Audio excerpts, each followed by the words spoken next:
The term paramedic has become widely known in recent years. In fact, the general public now associates the word with any person who responds to any medical emergency. However, the title refers to a specific level of skills, training, and national certification which are held by a relatively small number of people.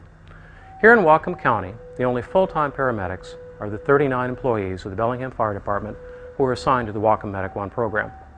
Let's have a look at what it takes to become a paramedic. In addition to their fire training, new employees are required to become certified at the emergency medical technician level during their probationary year. This course is 150 hours long and is taught through Bellingham Technical College. Here, the students begin learning about anatomy and physiology and how to perform basic skills such as bandaging, splinting, spinal mobilization, and the use of the automatic defibrillation device. After the student passes the Washington State exams, they begin to provide patient care at the basic life support level. Once they are assigned to an engine crew, the firefighter EMT will respond on a BLS ambulance to non-life-threatening calls. They begin to develop an experience base which will help them decide if they want to continue their education and move to the paramedic level. If they are accepted for the paramedic training course, the employee begins an intensive 2,000-hour program which is also taught through Bellingham Technical College. Paramedic students receive additional training in cardiology, pharmacology, and begin learning how to start IVs, interpret 12-lead EKGs, intubate, and administer a wide range of medications. Physicians are an integral part of this education, both in the classroom and clinical phases. One of the most important rotations is in St. Joseph's Emergency Room Department.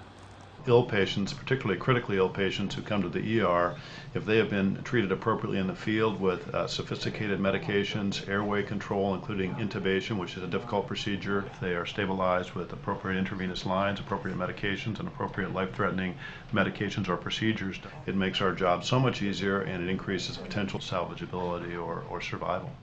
You mentioned intubation. Our next stop is actually going up to see Dr. Sean Sullivan in the operating room. Well, airway management and endotracheal intubation in particular are far and away the most important skills and some of the most critical and life-saving skills that an anesthesiologist, an ER physician, and a paramedic would need to know to take care of patients. Can you briefly describe the procedure? Sure. Airway management and endotracheal intubation in particular is the passing of a soft tube through the mouth into the windpipe or trachea of a patient in order to be able to ventilate the lungs and provide oxygen and to reduce the chance of the patient aspirating. We are all, as physicians, committed to the training of paramedics in airway management in general and endotracheal intubation in particular.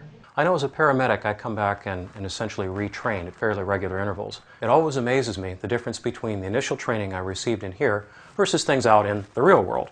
Upside down cars, in ditches, the middle of the night. Without your training, there's no way we could do what we do. Our paramedic students also do rotations in intensive care, labor and delivery, and they work with the respiratory therapy department. In addition, we also go down to Seattle for rotations at Children's Hospital to learn about pediatrics and at Harborview Hospital's Burn Center.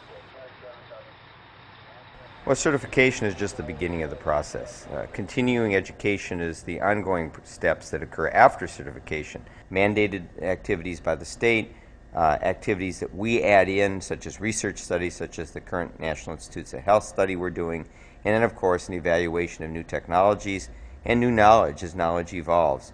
We want our personnel to be the best, we want them integrated with the entire system, we want to be able to provide the best care for the citizens of our community.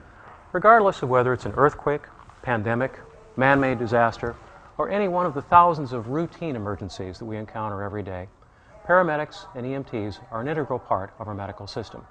Whether your medical emergency requires basic or advanced life support skills, the Bellingham Fire Department and Whatcom Medic 1 stand ready to provide the best care possible.